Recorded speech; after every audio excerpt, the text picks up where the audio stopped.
Hi, everybody. My name is Blaine Hamilton. I am the foster care and adoption ministry leader here at Southeast Christian Church. We are so excited that you are going to be helping us and serving with us at Camp Empower this year. We have lots of kids coming to camp this year, and you are going to be a big part of them having a successful time at Camp Empower.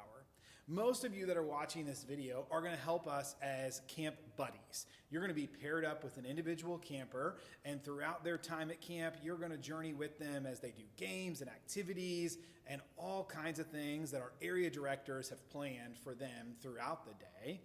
A few of you are going to serve as room hosts, as group leaders, as some logistics helpers for us. But whatever role you're in at camp, what we want to do is prepare you to really help our campers be successful at Camp Empower. And all of you guys are going to be a big part of that. What we've done is we've broken up our training into a couple areas to help you just understand a little bit about Camp Empower. So we're going to start with, in this video, who are our campers? What are their stories? What are their background, their life experiences that they're coming to as they come into Camp Empower? And in our in-person training in a couple weeks, we'll be talking about how to engage the campers, some specific strategies and techniques that you can use with individual campers as buddies or as other volunteers. We'll also get into the details about what exactly Camp Empower looks like. What's the daily schedule going to be? How are things going to work? As well as some safety and security details that we want you to know. Before we move on and talk about our campers specifically, I do want to recognize that many of you watching have your own experience with foster care or adoption. You might have a child, a sibling, or a loved one who is adopted. Or you might be adopted yourself. Or as we talk about some situations today, you might realize that some of the trauma and things that I'm describing are things that you experienced in your own life without having been fostered or adopted. Some of it might not feel like it applies to your story, or some of it might touch on some things that you're just starting to process in your own story. I hope that if any of my words stir up some things that are hard or challenging for you to think about and process, that you will give me some grace and forgiveness as I share some things today. It's always hard to describe the impact of adoption and trauma in generalities. And if I overlook a piece of your individual story or experience, I want you to know that I mean no offense. I hope that through all of my talking today in this video, you will hear my heart and my passion for adoptees. I believe that God wants every person to thrive and live a full and abundant life, including adoptees. Often the path to that full and abundant life involves addressing the pain and heartache of the past so we can look to the future. We want to make sure that all our Camp Empower buddies and volunteers have a good sense of what their campers might have experienced so that they can help them thrive at Camp Empower and beyond.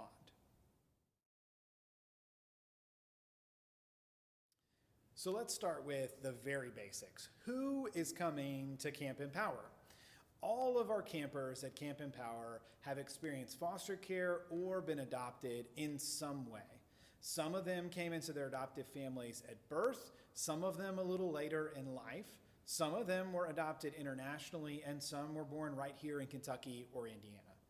All of their specific stories contain some amount of loss, separation, and what we would broadly describe as trauma. You know, trauma is a word that is more popular than ever in our culture, but it's often misunderstood. So let me give you a little definition as we start to unpack the trauma that some of our kids might have experienced. Trauma is anything that overwhelms your ability to cope with and integrate an experience at the time that it happens. So that means that if an overwhelming event happens to me and my brain can't take it in, can't understand it, can't process it, I might be overwhelmed by that experience, unable to make sense of what happened and what the story is. This is why trauma that happens to children is so impactful, because often children don't have the vocabulary, the knowledge, and understanding to understand those experiences, and often they're relying on their caregivers, their parents, and those around them to help them understand experiences that happen. That trauma, when it happens, is stored in the sensory memory of the brain. We're going to talk more about the brain in just a minute. It often causes a very physiological response, even when the trigger is removed. So even though we might be out of that situation, a smell, a sight, an experience might trigger something that reminds us of the trauma, and we often don't even know what that memory is. The other reality is that most of our campers have experienced trauma in a relationship, right? It's their caregiver, a parent, a relative, someone who often was a part of the experience of trauma that caused them to be in the situation that they're in. And any trauma that's experienced through relationship also requires relationship for healing. But it can also cause some challenges in other relationships, right? If I know that a caregiver was the one who hurt me, I might not be as trusting or open of caregivers in the same way. And that trauma really gets deeply rooted inside our bodies and our brains. There are 7 major risk factors for trauma that many of our campers may have experienced in their life. They may not have all of these factors in their story, and some of the factors might be more impactful on them than others, but these are some likely situations that they have already overcome in their short lives.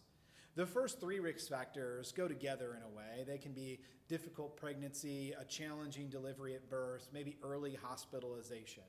Right? This experience can happen for children when a birth mother might not know she's pregnant, might not be aware, or just the stress in general of having pregnancy and not knowing what to do can cause a strain on the pregnancy. Maybe that delivery was challenging and the child had to spend time in a hospital early on in life, and they didn't get the care and contact that an infant needs right at birth. A lot of us think when we think about trauma, we think about abuse and neglect as the most common forms of trauma, right? Abuse might be physical, sexual, might be emotional or otherwise, but neglect is also a powerful impact on kids, right? Neglect internalizes this idea that I don't care enough for you to provide care for me, so I must not matter. I must not have a lot of self-worth, and that gets internalized for a lot of our kiddos. Some of our kids have experienced specific forms of childhood trauma, right? They might have witnessed domestic violence. They might have experienced life in an orphanage, experienced death early on of another sibling or relative, and that specific trauma could be a part of their story. All of our kids have experienced some amount of trauma in that they've had removal or separation from a caregiver. Whether or not they have a memory of that early caregiver, that happened, and it can create trauma for a lot of our kids and the instability of life and the unknown. These experiences, especially early in childhood, have a significant impact on the brain and the body. The brain is where we keep and store our memories and our understanding of the world around us, right? It tells us who we are, who others are, and how we fit into the world. So when early life experiences begin to reshape that typical brain development, it can impact how we understand and interact with the world around us. So let's talk specifically about how the brain grows for just a minute to understand how trauma can impact the brain. Because you see, what's important to understand is that the brain grows from the bottom up. It's not fully formed when we're born. It grows over time. And so trauma can have an experience on our brains as they're growing. The brain, if you want to think of an analogy, is kind of like a 2-story house with a basement, right? In the basement of that home, you have some of the very basic functions, and that's what we start with at the bottom of our brain, right? In our home, that might be a water heater, furnace, kind of some electrical wiring, the basic stuff that makes our homes function. That's like the basement part of our brain, our brainstem, our reptilian brain. It has all the basic functions we need right when we're born to get started, right? So breathing, blinking, all of our basic body functions happen there. It also stores those innate reactions to the world around us, right? Our flight, or freeze impulse, right? That we can often know, like, I got to respond to this because otherwise it's life or death if I don't respond. The basement brain, the reptilian brain, brainstem also controls our very strongest emotions, right? Our emotions of anger and fear are rooted there in that basement brain. The next level up, the first story of our home, right? We think of it as has a kitchen, a living room, right? It's got a lot of communal spaces. And that kind of makes sense also for our downstairs brain, our limbic system mammalian brain, right? That's where our feelings and our motivations are rooted. It's where bonding happens. It's also where our implicit memories are stored, right? These things that we know how to do, but we don't think about it, right? Tying our shoes, driving a car, eventually that gets stored as implicit memory. We don't have to think about it, we just do it, right? The last part of our brain to develop is actually the second story, the upstairs brain, right? If you think about our home, that's our most private spaces. It's our bedrooms, bathrooms, right? We keep our most private things up there, things we don't want everybody to see and know. And that's the same for our brain. This is our neocortex, right? It's the last part of our brain to develop.